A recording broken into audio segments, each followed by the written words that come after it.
Olá a todos, meu nome é Isis e esse é o canal Isis Krakatoa e hoje eu vou falar um pouquinho sobre a minha história na Fiocruz. Hoje em dia, né, muita gente tem ouvido falar da Fiocruz por conta das vacinas e vejam só, eu já trabalhei, vamos dizer assim, com vacinas, né, no caso com controle de qualidade de vacinas, na época eu estava fazendo um estágio durante o período da minha graduação. Então eu entrei na graduação de biomedicina por volta de 2009. E aí, logo no meio da minha graduação, bem no iniciozinho pro meio, eu já me interessei em buscar um estágio. Eu queria originalmente fazer um estágio em neurociências, que era a minha área de interesse, né? Queria estudar sobre a parte de autismo, dentre outras condições relacionadas com a neurociências, com a mente, com a cognição, nessa parte voltada para a mente. Então, sempre foi meu interesse original, né? Até mesmo antes eu queria já estudar essa parte sobre cérebro, mente, etc. Só que acabou que na época não foi possível fazer esse estágio, inclusive eu tive até um problema com o pessoal do local específico relacionado a esse estágio, um problema pessoal, e por isso eu acabei indo fazer um outro estágio que apareceu bem interessante na Fiocruz. E a Fiocruz é um ambiente maravilhoso, né? A Fiocruz, todo mundo conhece aquele prédio que aparece na TV, mas é um local enorme, cheio de laboratórios, é uma coisa muito interessante. E eu fiquei na parte do Centro Tecnológico de Vacinas, no controle de qualidade de fármacos e biofármacos. E é coisa de filme, gente. É um negócio que você tem que usar uma roupa. Isso na época, tem que usar uma roupa muito especial. A gente recebe um uniforme, recebia pelo menos um uniforme limpo todos os dias, estéreo. A gente chegava lá, a gente não levava o uniforme para casa, a gente chegava, recebia esse uniforme estéreo, material, usava máscara, touca descartável, sapatilha descartável, sapato, era o sapato do local, não podia nem usar o próprio sapato. Gente, era um local muito legal. E a gente tinha. E eu tive essa oportunidade excelente de participar, graças a disponibilidade que surgiu na época. E eu quase considerei continuar a seguir essa área, mas acabei que caí na acupuntura, depois fui seguir voltar para a área de neurociências e olhou onde estou hoje. Bioeletromagnetismo, estudando biofísica, essas coisas. E com células, então não teve muito efeito. Tudo que eu estudei, hoje em dia eu consigo juntar, né, interligar com o meu trabalho, com essa coisa mais interdisciplinar, multidisciplinar. Na época que eu fui estudar, eu fiz esse estágio, primeiro a gente passava em todos os laboratórios, a gente passava alguns meses em cada laboratório, né, para conhecer um pouquinho de cada um, e no final a gente resolvia escolher ficar em algum, né, para seguir esse estágio. E se o chefe de laboratório concordasse, né, a equipe, a gente se mantinha nesse laboratório. Então, eu comecei por um laboratório, que foi o primeiro que eu passei, ele foi tudo isso nesse centro de tecnologia, de controle de qualidade de fármacos e biofármacos. A primeira parte que eu comecei era um local que fazia o controle de qualidade dos kits de teste rápido, de leishmaniose, HIV, etc.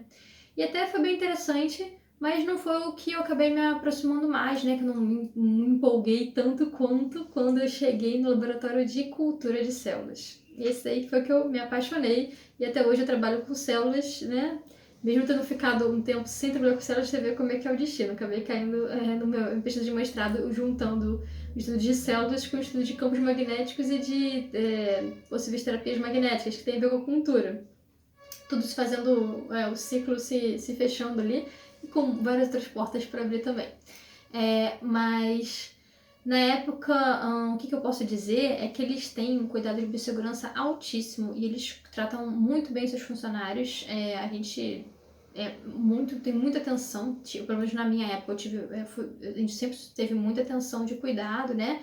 E a capacitação é excelente. Eu fiz um curso muito bom de biossegurança em laboratório, então eram cursos que a gente tinha que fazer, ou a gente tinha o nosso laboratório, eles ofereciam um curso completo, né, um curso extenso, e a gente ainda podia, era liberado no horário de trabalho para fazer o curso, né? Eles ofereciam isso porque eles estavam capacitando seus colaboradores. Então eu fiz esse curso de biossegurança, de laboratório. E lá a gente fazia, nesse laboratório de células, era uma coisa muito legal, porque era uma forma de testar, fazer o controle de qualidade das vacinas, a gente testar a potência dessas vacinas, desses compostos, né? E nas células, para ver como é que eles estavam funcionando, para avaliar a qualidade. Daí, se fosse ok, passassem essa qualidade, eles iriam seguir com a produção da vacina, tinha um outro departamento lá que era de produção, produziria a vacina. Mas basicamente a gente tinha esse setor de qualidade, né? E uma coisa legal porque não se usavam os animais, a gente usava células. E era até uma proposta que o meu chefe de laboratório sempre comentava da importância da gente estar utilizando células em comparação com animais, porque isso seria uma coisa muito interessante para evitar o tanto quanto fosse possível os experimentos em animais. Sempre que possível a gente tentar usar outras formas que não precisassem usar animais vivos, né? Então essa seria uma das alternativas, o uso de células. E a gente testava em vários tipos de células diferentes, daí eu comecei a conhecer mais sobre como era feito a parte de cultura em si, como é que a gente pegava essas células imortalizadas, determinadas culturas como célula HeLa, né? Essas culturas de células imortalizadas.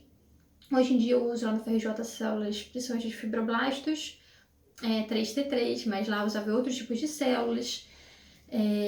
Então, o que a gente fazia? Testava isso, cheguei a passar em outros laboratórios, como de potência, enfim, passei em vários laboratórios, mas foi uma experiência muito interessante e acabou com isso aprendendo bastante sobre como era o trabalho no laboratório. Eu ia para lá todos os dias, então era um estágio, né? Era meio período, mas eu ia todos os dias, por 2 anos. Então eu aprendi muita coisa de laboratório lá. E o meu chefe de laboratório na época, quando eu estava terminando, né, a minha faculdade, eu ia terminar e ia ver o que eu ia fazer. Se eu ia fazer mestrado, se eu ia fazer uma especialização, se eu ia tentar trabalhar direto, né? Eu ia tentar trabalhar na Fiocruz de repente, enfim, eu ia tentar ver caminhos possíveis, mas eu queria fazer alguma coisa autônoma, ainda eu não queria fazer nada que fosse um horário de fechado, tipo, de 8 às 5, sabe? Eu não queria trabalhar em alguma coisa que tivesse esse horário fechado. Então eu tinha interesse em fazer alguma coisa diferente, né? Que tivesse uma flexibilidade de horário maior. Então, não estava tão interessada em ficar lá seguindo, trabalhando direto nessa parte de controle de qualidade de produção posteriormente a isso. Eu queria fazer pesquisa, fazer cursos, etc. E daí eu também estava vendo o que eu ia fazer, né? Eu comecei lá com 19 anos, fui até meus 21. Então, foi o meu período de conhecer as coisas por lá. E o meu orientador desse laboratório de cultura de células, ele me sugeriu de fazer um curso de especialização, um lato sensu, uma pós-graduação de acupuntura, uma pós-graduação de 1.200 horas. E aí eu fiquei, poxa, será? Então a gente conversava muito sobre vários assuntos, sobre ciência, ele dava várias ideias interessantes. E aí, na época, eu já tinha feito um curso, porque eu já tinha feito um curso de massoterapia politécnico, logo no início da minha graduação. Eu entrei na graduação e, ao mesmo tempo, fiz o curso politécnico. No primeiro ano, terminei esse curso politécnico, e aí continuei, terminei a graduação, etc. Eu já tinha feito o curso politécnico, já tinha feito o curso de a auriculoterapia, reflexologia podal, a gente tinha feito vários cursos relacionados com a massoterapia e terapias orientais. E o meu próprio avô, ele também trabalhava com terapias orientais, né, com método de massagem oriental para coluna, e ele trabalhava com medicina tradicional chinesa, e ele era chinês, ele aprendeu na China esse método, com mestres chineses de medicina tradicional chinesa.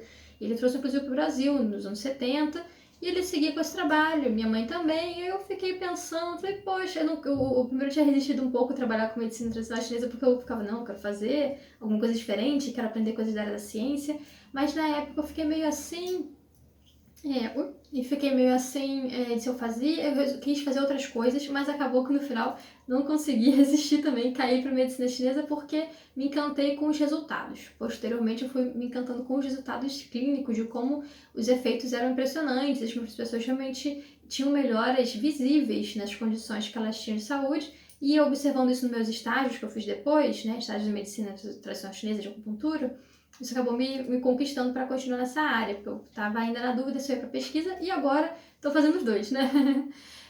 E então, esse meu orientador no caso, orientador e ele também era meu chefe de laboratório, e tinha uma equipe de laboratório também muito legal.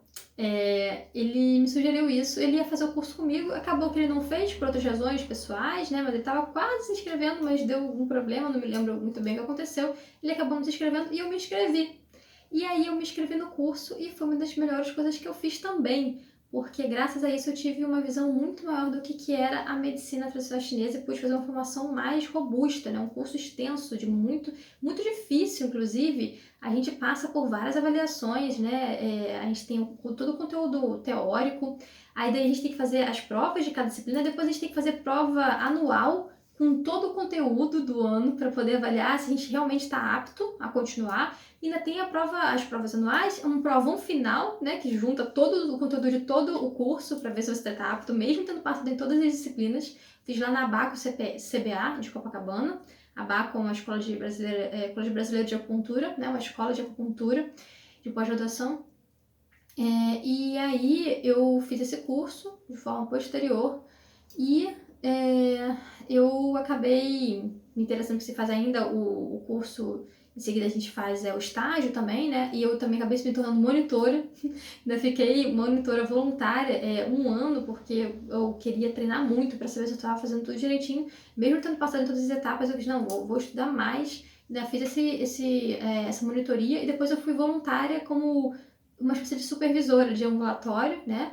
E ajudava também os alunos na parte prática, localização de ponto de acupuntura e tudo mais. Então eu fui fazer essa trajetória assim e acabou que o meu chefe de laboratório da Fiocruz não quis fazer, ele acabou indo para outros caminhos, né?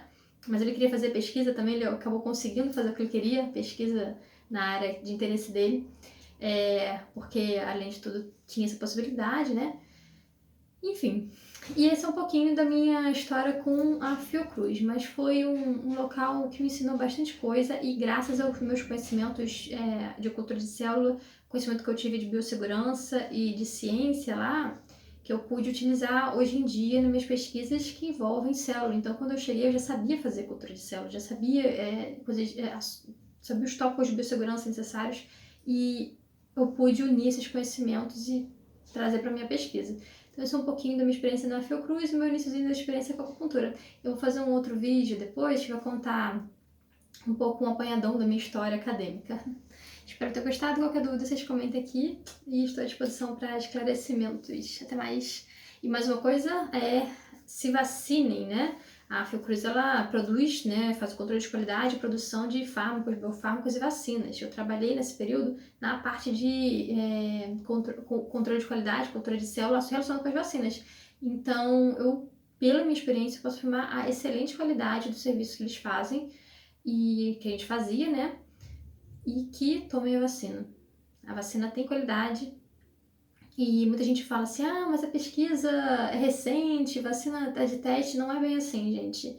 Se muitas vacinas não saem tão rápido, demoram anos, não é por causa da não qualidade dos profissionais, da pesquisa em si, é mais por falta de recursos. Quando se tem recursos investidos, as pesquisas saem muito mais rápido, porque a gente tem mais equipe, mais material, então dá para fazer a pesquisa sair mais rápido. Por isso que a gente vê a pesquisa saindo mais rápido quando é uma demanda grande da população, da humanidade. Quando a demanda não é tão urgente, ou quando tem menos pessoas precisando, muitas vezes a gente tem menos recursos. E aí, com menos recursos, as pesquisas elas saem de forma mais lenta. Por isso, acaba que tem coisas que demoram anos e anos até chegar à população, enquanto outras chegam tão rápido, né? Por conta, tem muito a ver com os recursos financeiros investidos e recursos de pessoal, pessoas, pesquisadores, equipe, do que em si com a pesquisa não ser de qualidade, né? E todo mundo é responsável muito sério. Então, é importante a gente lembrar como a vacinação é necessária, né? Para a gente poder estar livre, né? E poder superar essa pandemia do Covid. Então é isso, gente. Obrigada. E até o próximo vídeo. Tchau, tchau.